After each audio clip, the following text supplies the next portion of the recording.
আমার একটা বিষয় জানার ছিল, আমাদের চারপাশে অনেক ফিতনা, আমরা জানি না কখন অসচেতনতা বশত শিরক কুফর হয়ে যাচ্ছে। আমরা যাতে ঈমান নিয়ে মৃত্যুবরণ করতে পারি, এক্ষেত্রে আমাদের আমল কি হবে?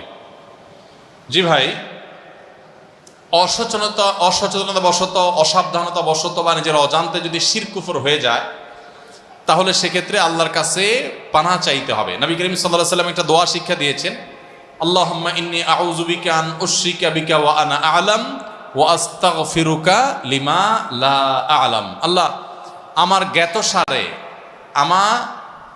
জ্ঞাতসারে আমি জেনে বুঝে কোনো শিরকে যেন লিপ্ত হওয়া থেকে বেঁচে থাকি, এবং আমার অজ্ঞাতসারে, আমার অজান্তে কোনো শিরক হয়ে যায় কিনা সেখান থেকেও আপনি আমাকে পানাহ দিয়েন, বাঁচায় রাখেন।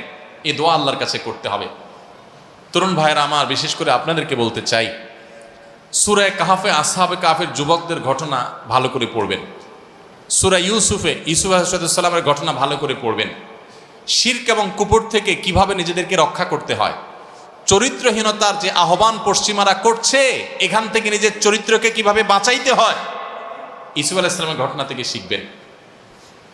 মনে রাখবেন, খুব বেশি তরুণের দরকার নাই, অল্প কিছু তরুণ যদি ঈমান আমলকে বাঁচায় রাখতে পারে, শিরক মুক্ত জীবন ধরে রাখতে পারে, নিজের চরিত্রটাকে হেফাজত করে রাখতে পারে, এরাই ইনশাআল্লাহ গোটা সমাজের পট একবার পরিবর্তন করবে। এরাই একসময় ইনশাআল্লাহ সমাজের পট পরিবর্তন করার জন্য যথেষ্ট হবে। আসহাবে কাহফের যুবকদের সংখ্যা খুব বেশি ছিল না ভাই, ৬-৭ জন মানুষ ছিল, পট পরিবর্তন করে দিয়েছে ভাই।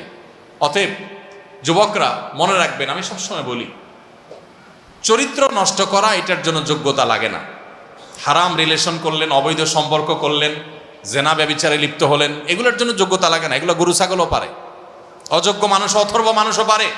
কিন্তু এগুলো থেকে বাঁচার জন্য মেরুদণ্ড দরকার হয়, হিম্মত এবং সৎসাহস দরকার হয়, যে আমি আমার চরিত্রে কালিমা লাগতে দেব না, আমার সকল ভালোবাসা জমিয়ে রাখবো বৈধ ভালোবাসার জন্য, বৈধ স্ত্রীর জন্য, বৈধ বিবাহের জন্য। কিন্তু আপনাকে ভালো থাকতে দেয়া হবে না।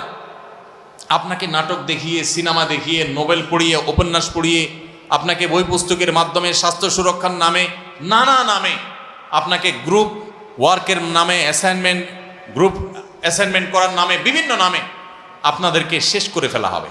এখন দেখবেন যে আমাদের শিক্ষা বিভাগের কর্মকর্তাদের মূল মাথা ব্যথাই হলো যে ছেলে মেয়েদেরকে একসাথে কাজ করতে দাও, একসাথে পড়াতে দাও, আলাদা কেন হবে, আলাদা করতে দিবে না। বুঝে আসছে কথা?